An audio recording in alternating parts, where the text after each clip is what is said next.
Bata pa lamang ako ay naniniwala na talaga ako sa mga kwento tungkol sa mga kakaibang kababalaghan, gaya na lamang ng aswang, mambabarang, o kahit mga engkanto at duwende, Sir Casper. Subalit ni minsan ay hindi ko naisip na ako mismo pala ay makakaranas ng ganitong kababalaghan. Magandang araw po sa lahat ng nakikinig sa channel na ito at walang sawang sumusuporta. At mapagpalang araw sa ating butihing narrator na si Sir Casper. Ako nga pala si Melchor, tubong kapis. Pero sa kasalukuyang taon ay naninirahan ako dito sa Lipa, Batangas. Gaya ng ibang mga sender nyo, sir, ay gusto ko ring magbahagi sa inyo ng aking karanasan upang sa ganon ay mapakinggan rin ng iba ninyong mga tagapakinig ang kwento kong ito. Kung sakali mang mapili ninyo ang aking ipapadalang kwento, ay lubos ko iyong ipapasalamat. Dekada 90 sa lugar ng Capiz. Tandang-tanda ko pa. Nasa edad 18 pa lamang ako ng mga panahong ito. Isang araw, habang pinagpuputol ko ang mga damong nakakapit sa niyog, ay nilapitan ako ni Mang Cardo. Kapitbahay namin siya.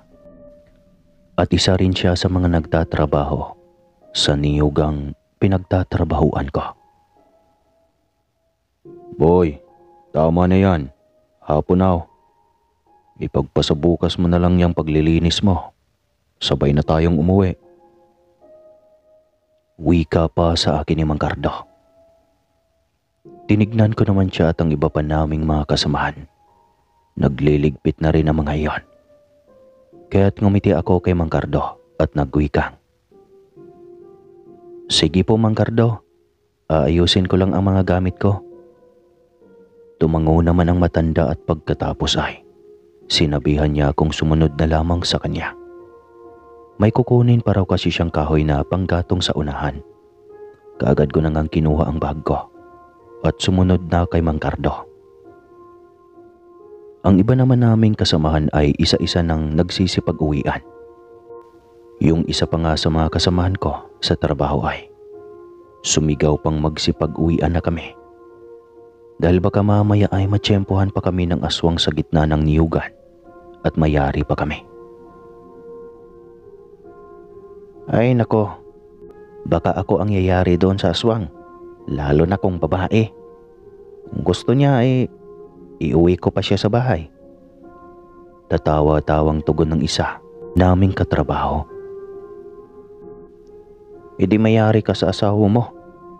Sabihin noon, pinalitan mo na siya. Sigundang saad pa ng isa.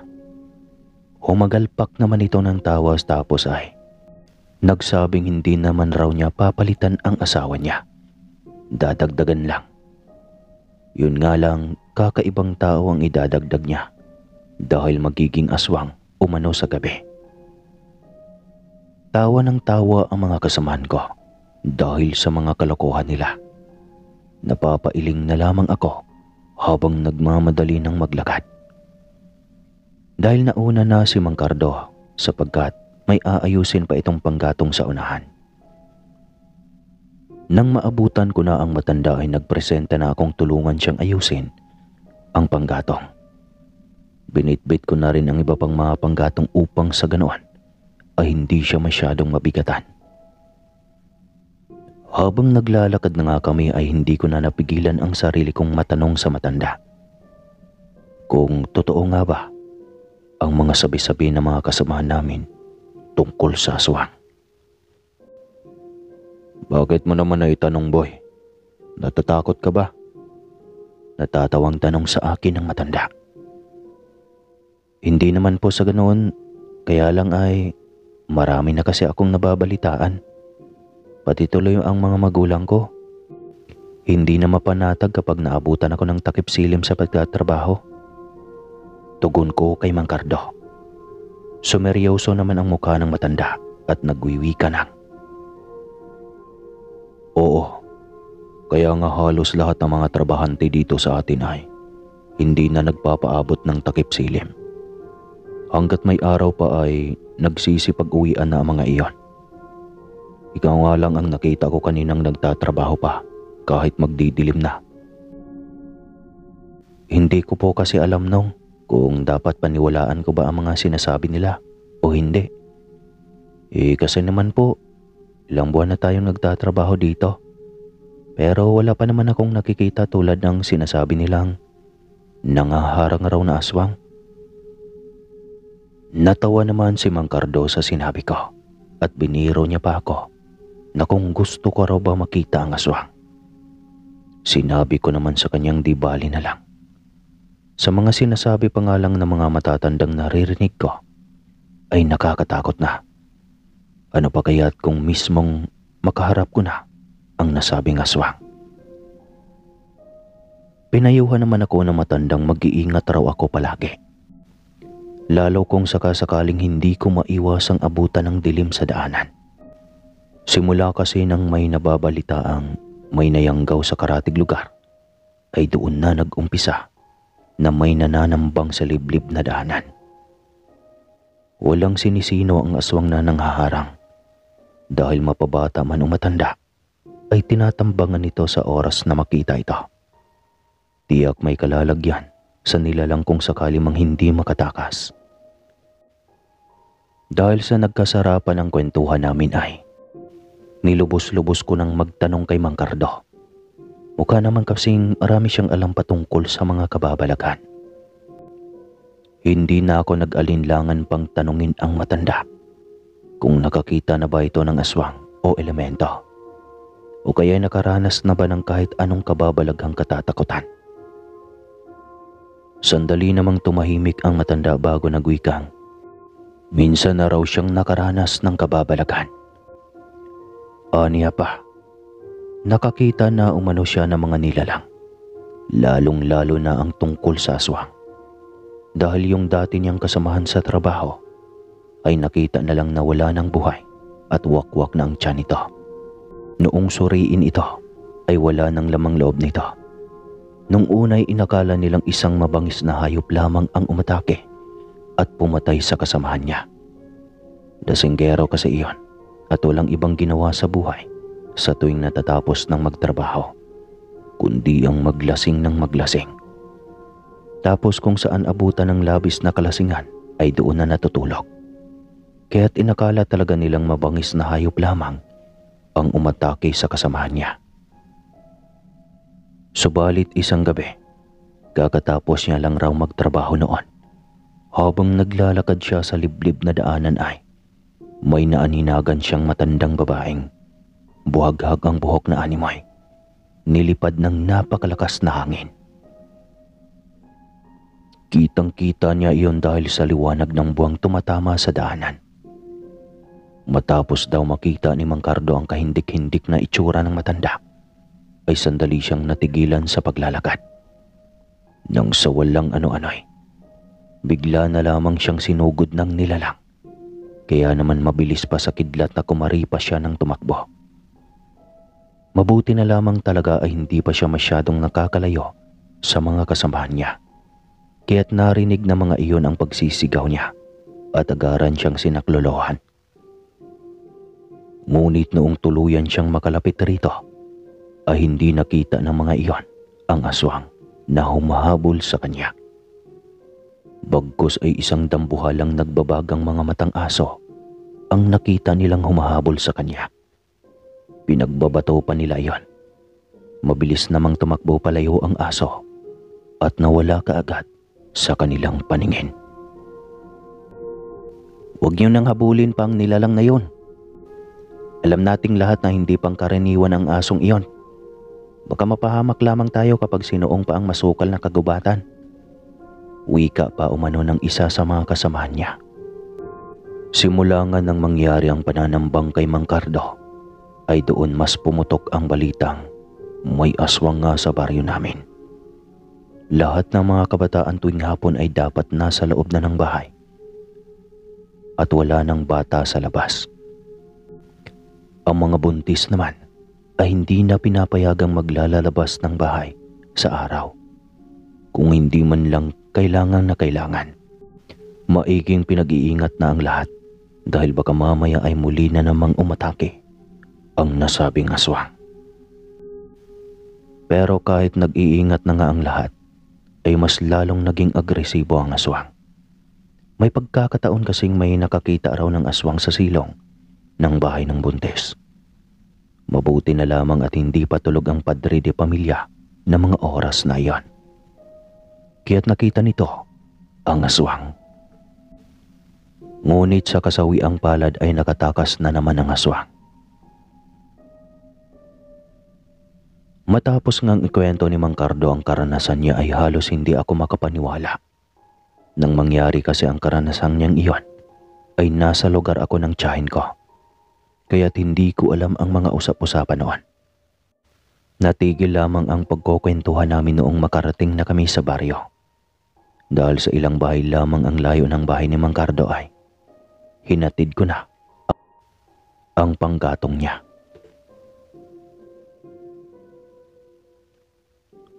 Sige po Mang Cardo, tutuloy na po ako. Paalam ko sa matanda nang makarating na kami sa bahay nila. Sige, iho, mag-iingat ka pag-uwi. Maraming salamat sa tulong mo. Anya pa sa akin. Tumango naman ako at nagpatuloy na nga sa paglalakad. Nang makarating na ako sa bahay ay sakto namang kakatapos lang magluto ng pagkain ng aking ina. Nakangiting tinanong niya ako kung kumusta raw ba ang trabaho ko. Sinabi ko naman sa kanyang ayos lamang ang trabaho ko. Nakakapagod pero masaya naman. Sige na, magbihis ka na ng pambahay para makapaghapunan na tayo ng maaga at makapagpahinga ka na. Utos niya sa akin. Sige po, Nay. Maiksing tugon ko. Bago pumasok ng silid para kumuha ng bihisan, nang makakuha na ako ng bihisan ay lumabas na ako ng bahay para maglinis ng katawan sa poso. Pagkalapit ko nga sa poso ay narinig kong nag-uusap sina Aling Delia at Aling Lourdes. Patungkol ito sa aswang.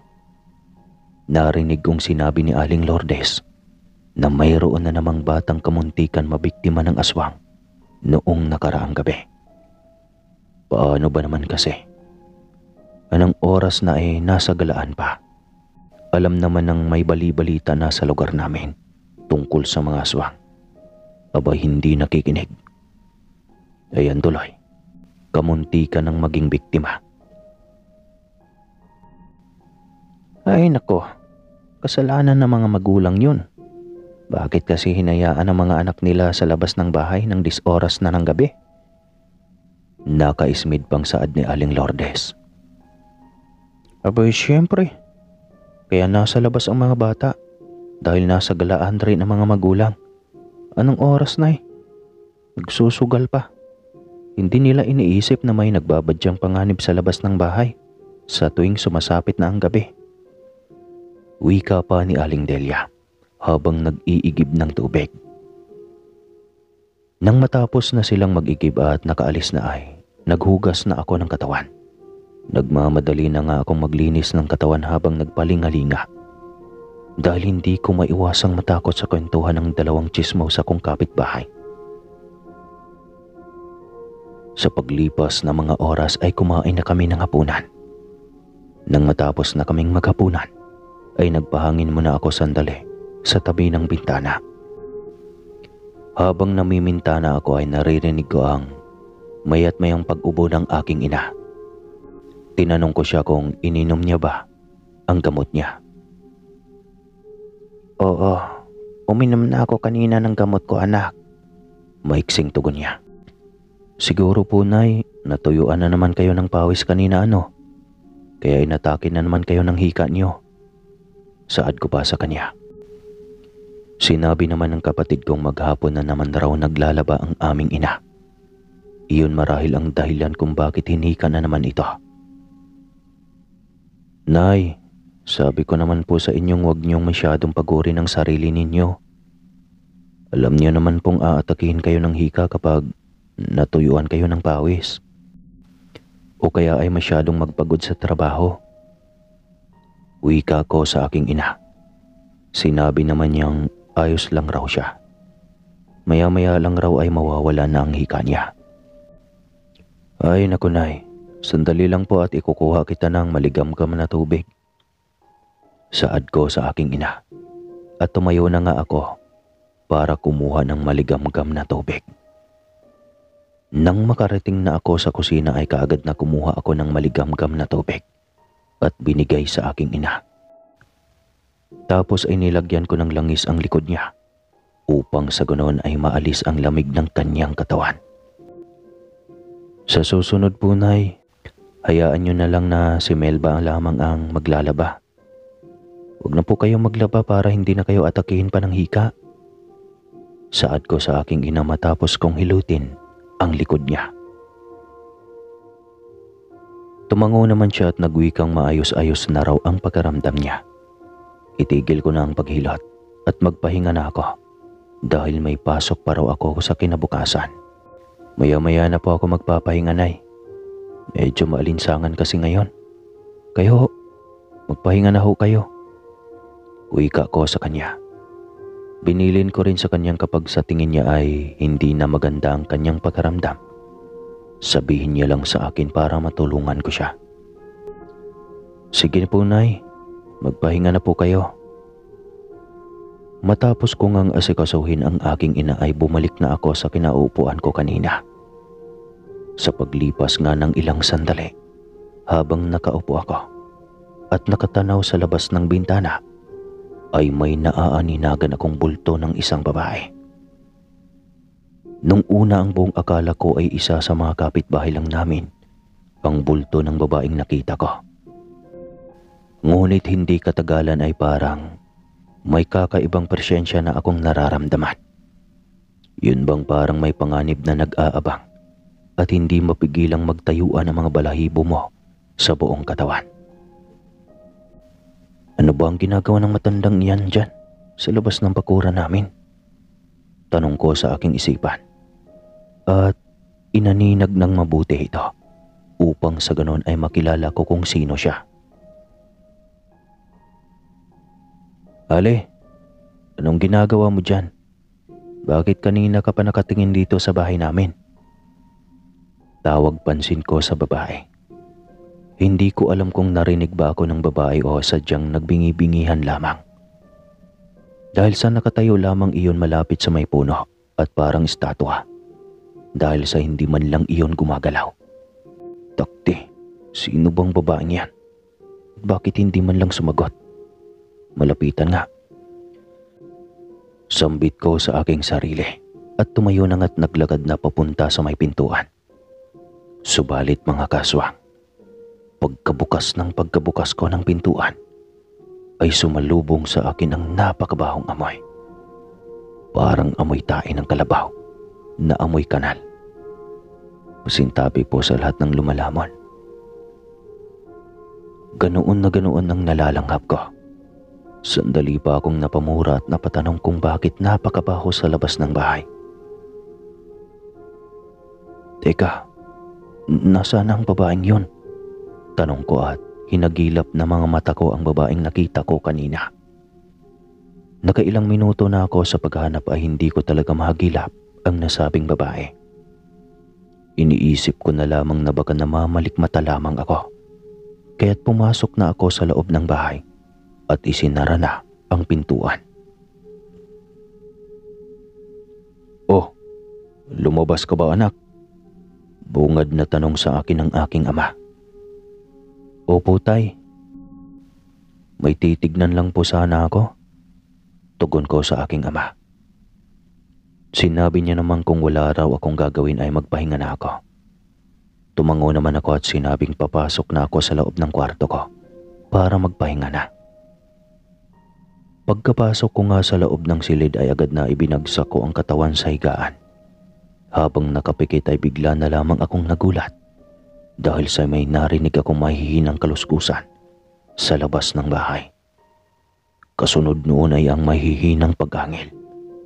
Walang humpay rin sa pag-alulong ang alaga naming aso na para bang may nakikita ito. Hindi ko na matiis pa ang ginagawang pag-alulong ng aso namin. Kaya't bumangon ako at lumabas ng silid tapos ay sinaway ang aso. Tay, ano po ang ingay na yon? Bakit parang takot na takot si Blackie? Tanong ko sa aking ama. Nang mabungaran ko siya sa tabi ng bintana at may sinilip-silip. Suminyas naman siya at nagsabing huwag raw akong maingay. Dahil kanina pa niya nararamdamang parang may ibang tao sa labas ng bahay. Ibang tao po?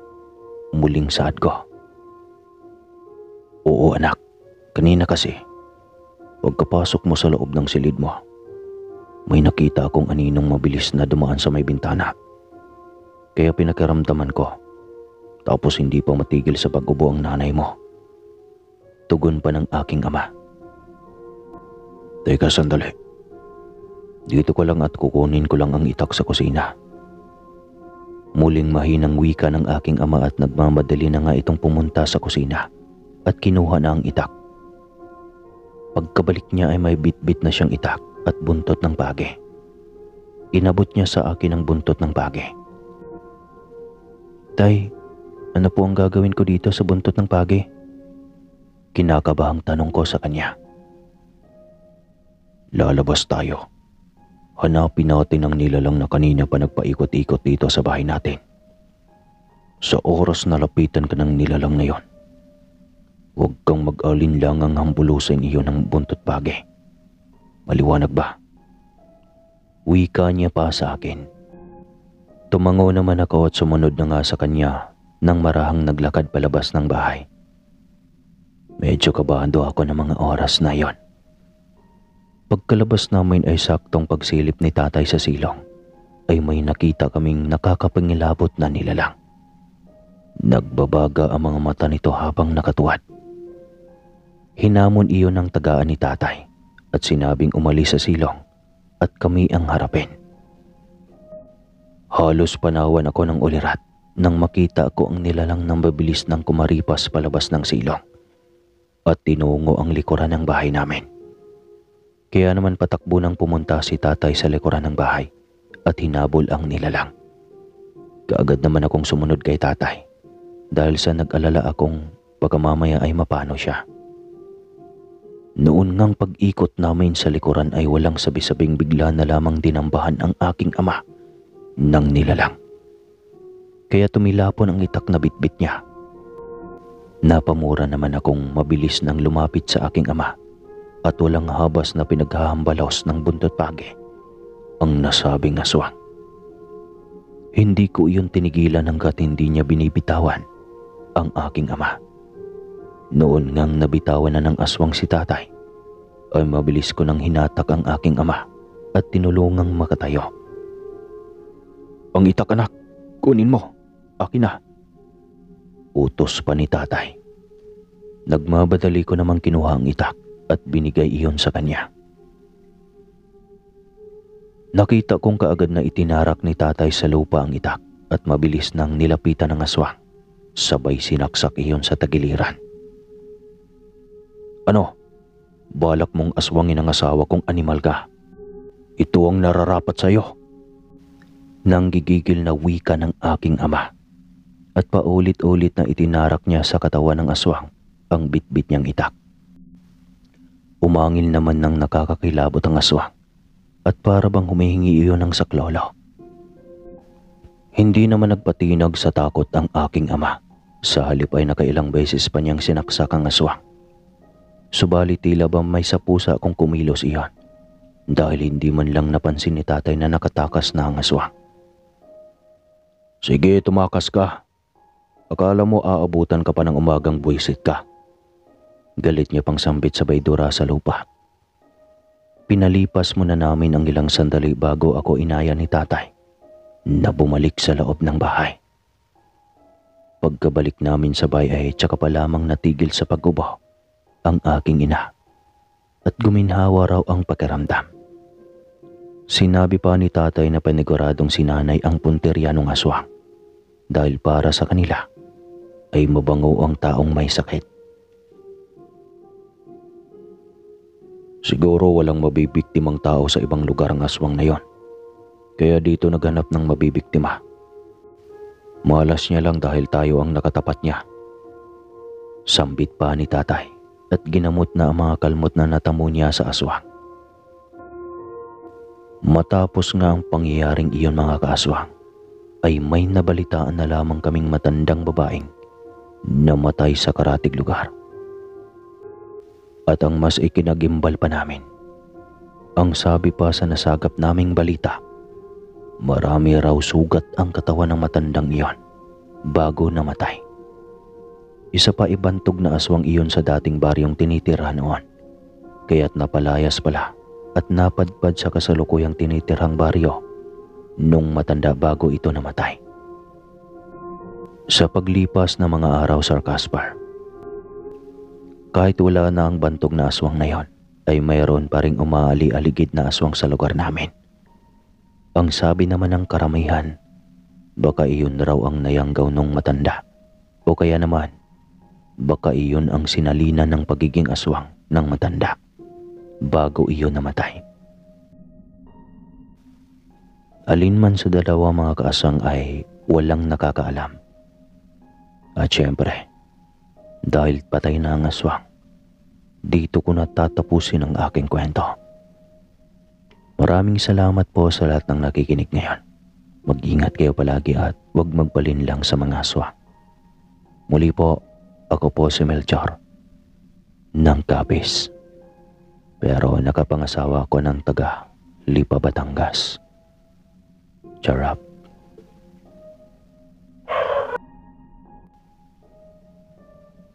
Magandang araw, Sir Caspar. Tawagin niyo na lamang po ako sa pangalang Erica. Ako po ay 23 anyos, isang call center agent. Ang kwentong ibabahagi ko po sa inyo ay tungkol sa room for rent na tinitirhan ko noong nag-aaral pa ako ng college. Tubong taga Quezon po ako. Dahil sa hirap ng buhay noon, nakarating ako rito sa Maynila para mamasukan bilang isang katulong. Ayos naman po ang aking sweldo. Mababait ang aking mga amo. Hindi sila abusado. Naging mabuti at masipag ako. Hangad kong makapag-ipon ng sapat na salapi. Pangarap ko noon talagang makapagtapos ng pag-aaral. Nang malaman ito ng aking amo, tinulungan niya ako. Kaso nga lang, sa kasagsagan ng aking pag-aaral, kinakailangan nilang mag-migrate sa Amerika. Hindi na pwedeng maiwan ako sa bahay nila dahil ibinenta nila ito sa isang kakilala. Pero bago sila umalis, binigyan nila ako ng malaking halaga. Umaasa silang sa pagkikita naming muli, isa na akong matagumpay na babae. Ipinapangako ko din iyon sa aking sarili. Hindi ko pwedeng sayangin ang tiwala na ibinigay sa akin ng aking mga bababait na amo. Tuloy ako sa pag-aaral at ipinadala ang kalahati ng pera sa aking mga magulang. Naging puhunan nila ito para magsimula ng munting negosyo. Dito ako humihingi ng mga pangangailangan ko sa eskwela. Masaya ako dahil kahit papano, umunlad ang kanilang negosyo. Iyong kalahati naman ay nanatili sa akin. Ibinayad ko ang iba pa para sa aking tuition. Tapos yung iba naman ay ginamit ko para makapambili ng magiging paninda ko. Para kahit paano ay may pinagkakakitaan naman ako kahit isa akong estudyante noon. Sa isang bed spacer ako nangupahan pero hindi ko naman masasabing kaunti lang kami sa nasabing kwarto. 5 sana kami kung hindi umalis ang 2 na nagkataong nagtapos na ng kanilang pag-aaral. Ang naiwan na lamang ay ako at ang mga kasamahan kong sina Mandy at Jane. Mababait naman ang 2 babae, mga kikay. Pero hindi ko magawang makipagsabayan sa kanila. Mahilig sila sa galaan at gabi na kung umuwi. Kung nasa kwarto naman sila, naiirita ako. Hindi kasi ako makapag-aral ng maayos. Palagi akong nagagambala. kaya naman hindi ko magawa ng matiwasay ang pagre-review ko. Tumatahimik lang ang buong kwarto kapag wala na sila Aling Veron na siyang aming landlady. Masasabi kong may kahigpitan ang babae at maraming kondisyones. Ayos lang naman ito sa akin dahil hindi ako mahilig mamasyal at mas lalong hindi ako palagala.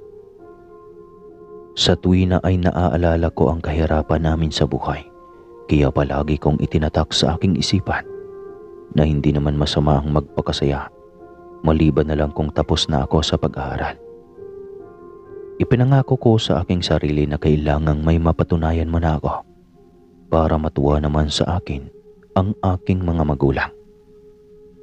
Hanggang sa isang araw noon. Nagkataong linggo iyon nang magpasya akong maglinis ng aking kama at ng buong kwarto na din. Ganito ang routine ko isang beses sa isang linggo. Kung minsan sinasaway ako ni Mandy, ako na lang daw ang palaging naglilinis. Bigyan ko na lang daw sila ng time para sa kanilang mga higaan mamaya. Iba naman ako. Hindi ako ang tipong kinikwenta pa ang lahat ng naitutulong ko na. Kaya kahit anong sabihin nila ay hindi talaga nila ako naaawat. Basta ang gawaing bahay ang pag-uusapan. Para medyo makatipid pa sa ibang gastusin ay inako ko na din ang pagluluto ng agahan sa umaga at paglilinis ng salas at kusina. Ikinatuwa iyon ni Aling Veron kaya ang sabi niya, libre na daw ako sa kuryente at tubig. Kahit papaano napagaan ito ang dinadala ko. Hanggang sa isang araw noon, nagpapahinga ako ng kalabitin ako ni Mandy. Ayaw ko raw ba na sumama sa kanila. Mamasyal naman daw ako minsan nang sa gayon ay hindi ako mangamoy cabinet dahil sa kakatago. Napangiwi ako sa sinabing iyon ni Mandy dahil alam ko naman na nag-aalala sila sa akin. Nabanggit na ni Jay noong nakaraan na bigyan ko naman ng pagkakataon ng sarili kong mamasyal. Kahit libre na nila. Nahihiya akong tumanggi at hindi naman sila nagpilit pa. Madalas, napupunta sa kantsawan ng aming pag-uusap. Kesyo sino ang may boyfriend at sino ang hindi pa nagkakanobyo. Wala akong maisagot pero ayos lang din naman sa kanila yon. Minsan, naabutan kong magkamayaw sa pagbibiroan sina Mandy at Jane. Nag-reply daw kasi ang mga textmates nila na nakilala nila sa mall noong nakaraang araw. Napailing na lamang ako. Ganyan naman sila palagi. Walang ibang napapag-usapan, kundi puro lalaki. Hindi ko na nga sila napansin na nag-aaral, kundi kaya ay ginagabi sa research.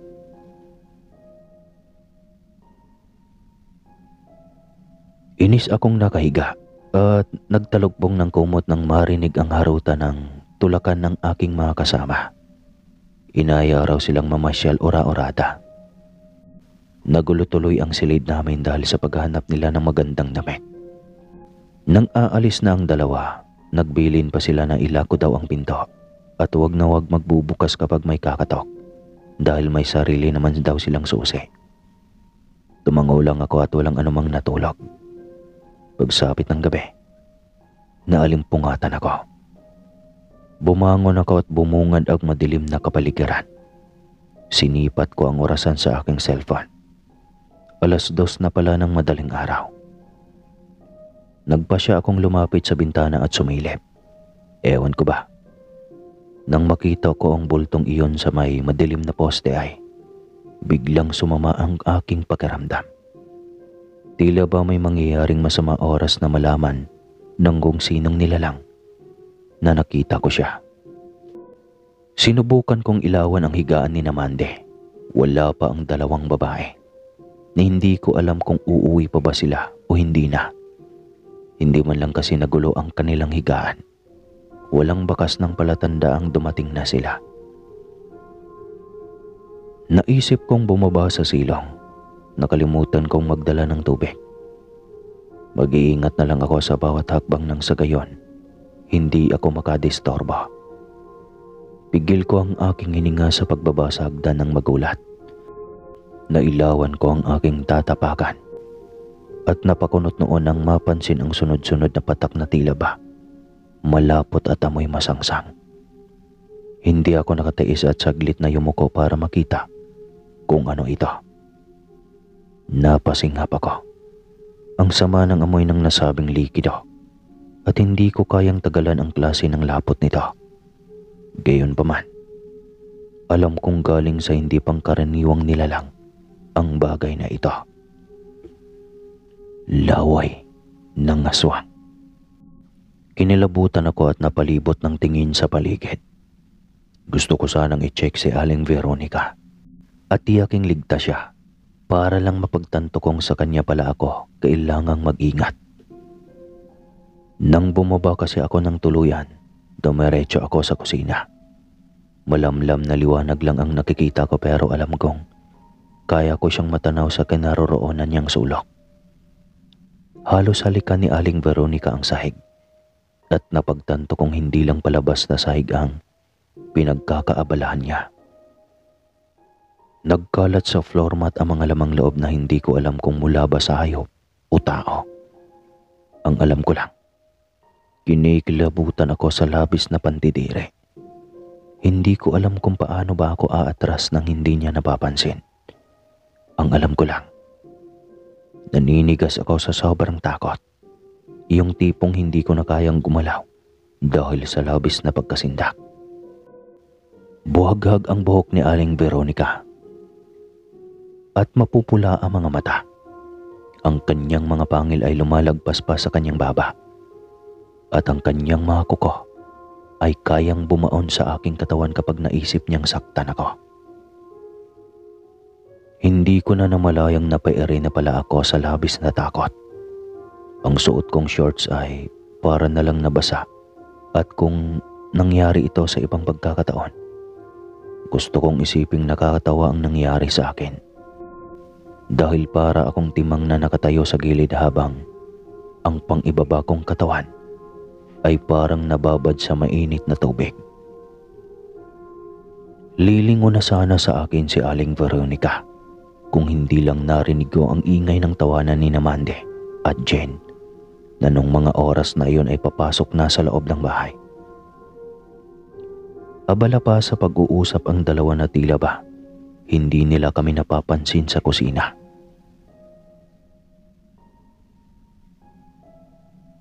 Napahinto lang sina Jane sa paghakbang nang mapansin ako sa may pinto ng kusina. Mahina niya akong tinawag ngunit naiiyak lang akong humarap sa kanila. Naiintindihan yata ni Mandy ang nais kong ipahiwatig sa kanya. Kaya hinawakan niya ako sa aking braso at tinalalayan paakyat sa taas. Hindi nila pinansin si Aling Veronica na ng mga oras na iyon ay hindi rin nag-abalang lumingon sa amin. Si Jane ay napansin kong nagmamadaling hinablot ang isang bote ng mineral water doon sa ref. Tsaka kay lalaki na mga hakbang na sumunod sa amin sa taas. Pagdating doon, ay hindi ko na napigilang humagulgol ng iyak. Ngayon lang nag-sink in sa akin ang takot dahil sa aking nasaksihan. Unang beses kong makakita ng karumal-dumal na gawain. Hindi ko man nakita kung saan galing ang mga lamang loob na nilalantakan ng ginang, ay nakakatakot pa din siyang pagmasdan. Na hindi na nga ako nahiya nang sabihin ko sa kanila na naihi na nga ako sa shorts dahil sa labis na takot. Yung tipong hindi ko na napapansin ang itsura kong sobra pa sa natroma dahil sa aking pinagdaanan. Nagkatinginan si Mandy at Jen. Naramdaman kong may tinatago silang dalawa. Kaya sa mahinang boses ay tinanong ko ang dalawang babae kung ano ba ang nalalaman nila. Sabay pa silang bumuntong hininga at nakapagtitigan sa akin. Hindi raw sila tunay na boarders ni Aling Veronica kundi mga pamangkin. Ako lang daw ang bukod tanging nagrerenta ng kanilang kwarto. Nagpalipat-lipat ang tingin ko sa dalawa. Bakit kailangan pa nilang magpanggap? Hindi naman ako marites na uri ng tao para pakialamanan ang mga bagay-bagay tungkol sa kanila. Umiling ng sabay ang dalawa at sinabing hindi naman iyon tungkol doon. May mas malalim pang dahilan. Ito ay ang katotohanan na aswang daw si Aling Veronica. Sa ngayon, medyo kontrolado pa ng ginang ang tungkol sa kanyang pag-aswang. Kaya sila panay bigay ng babala sa akin ay dahil ayaw nila akong maiwang mag-isa sa bahay sa takot na baka makalimot ang kanilang tiya at masugod ako nang wala sa oras. Para walang mangyaring masama, total naman ay malapit sila sa kanilang tiya. Kaya daw pinili nilang makitira para bantayan ako. Hindi naman daw talaga sila umaalis sa malayo. Nasa tapat lang sila at naghihintay ng oras na uwian nila. Hindi pala totoong nag-aaral ang dalawa. Nasapo ko ang aking mukha at naiyak. Hindi ko alam kung ano ang gagawin ko dahil sa aking mga natuklasan. Hindi ko din naman masisisi si Aling Veronica. Dahil noon pa man, ayaw na sana niya akong tanggapin bilang boarders sa bahay niya. Ako lang ang nagpumilit na makitira na sa kanya at babayaran ang paghiga ko sa kama nila. Ang dalawang naunang umalis ay mga kaibigan lang nila na nakitulog sa kanilang kwarto. Kaya tuluyan na akong nalinawan. Imbis na matakot, naisip kong baka naman pilit na nilalabanan ni Aling Veronica ang kanyang pag-aswang. Sabi kasi ni Namande, walang pagpipilian ang ginang kundi tanggapin ang bertod ng namatay niyang ina dahil siya ang panganay na anak. Nakampante ako kahit papano kasi alam kong nariyan naman si Namande at Jane na alam kong hindi nila ako pababayaan. Makalipas ang ilang araw, dating gawi ang dalawa. Lalabas ng 6:00 at uuwi ng madaling araw. Hindi naman pala sila gumagala kundi nasa katapat na bahay lang kung saan nakatira ang albularyong si Kaede. Kasalukuyan silang naghahanap ng lunas para sa ikakagaling ni Aling Veronica. Naiwan ako sa kwarto ngunit nakalak naman ang pinto. Natatakot ako na baka atakihin na naman ng pagkaaswang si Aling Veronica at basta na lang akong sugurin. Noong nakarang araw ay nagtapat naman na siya sa akin. Tanggap kong ganoon siya at wala na akong magagawa para baguhin siya. Nakakailang minuto pa lang ako mula sa pagbabasa ng aking mga lessons nang makarinig ako ng katok sa pinto. Sa pag-aakalang sinamandi ito, nagmamadali ko silang pinagbuksan. Ngunit labis kong pinagsisihan ang ginawa ko dahil hindi naman ang dalawa ang nasa labas, kundi si Aling Veronica. Nagkatinginan kaming dalawa ngunit nauna siyang lumihis ng tingin. Itinuon niya ang kanyang pansin sa aking likuran. Kaya gayon na lang ang panghihilakbot ko. Sa mababang tinig ay sinabi niya sa akin na baka naman daw pwedeng papasukin ko siya sa aking kwarto. Dito na ako natulala at hindi na nakagalaw pa. Takot na takot ako at hindi ko kayang pakalmahin ang aking sarili. Kasabay ang pagngisi niya ay pumatak ang marami-raming laway at halos bumaha pa sa sahig. Grabe naman yung bumaha. Inamoy-amoy niya ang paligid kaya wala akong ibang ninais na mga oras na iyon, kundi ang lumayo sa kanya at iligtas ang sarili. Dahil sa bilis na mga pangyayari, huli na nang mapagtanto kong inatake na pala niya ako.